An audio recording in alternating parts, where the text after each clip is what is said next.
ये जो आज हम लोग बैठक कर रहे हैं, हम लोगों ने इस बात पर चर्चा की कि देश के नागरिक होने के नाते हर किसी का अधिकार है कि वो सरकार के किसी भी निर्णय के खिलाफ, किसी भी नीति के खिलाफ आंदोलन कर सकता है, संघर्ष कर सकता है।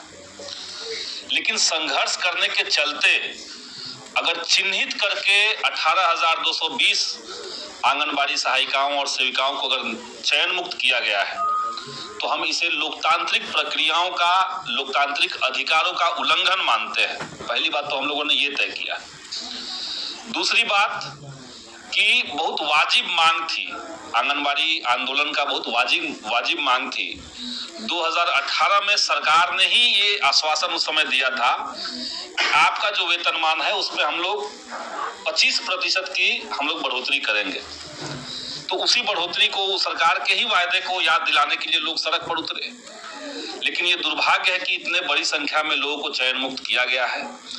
यहां से हम लोग ये तय कर रहे हैं कि 5 जनवरी तक सरकार इस पूरे मामले का संज्ञान ले और जितने लोग चयन मुक्त किए गए हैं उनको सम्मान के साथ वापस लिया जाए, वो काम पर वापस लौटे।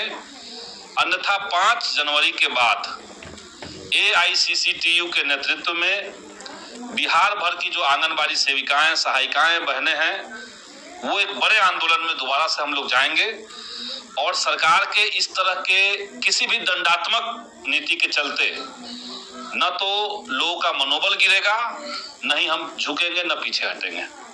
लोगों का अधिकार है, उस अधिकार को सरकार दे। जैसा कि आप सब लोग जानते हैं कि हाल में जो कास्ट सर्वे का रिपोर्ट आया, हालांकि ये बात सही है कि जिस कास्ट सर्वे के रिपोर्ट को लेकर के सरकार खुश है और पूरे देश में इसका नाम हो रहा है, उसके आधार काम को भी सबसे ज्यादा प्रमुखता के साथ आंगनबाड़ी की हमारी बहनों ने किया। उस काम को भी इन्होंने ही किया और उसका रिपोर्ट ये कह रहा है कि 34% आबादी 6,000 से कम रुपए कमा रही है। तो सरकार की ये जिम्मेदारी है कि उनके अधीन जो लोग काम कर रहे हैं, उनकी योजनाओं को जो लोग आगे बढ़ा रहे हैं, कम से कम उनको तो 6,000 से ऊपर कर दे। तो यही सब जेन्युइन मांग हम लोग की थी। अब उस मांग को सुनने के बजाय अगर कोई प्रतिक्रिया में कोई कार्रवाई हो जाएगी तो हम चुप नहीं बैठेंगे।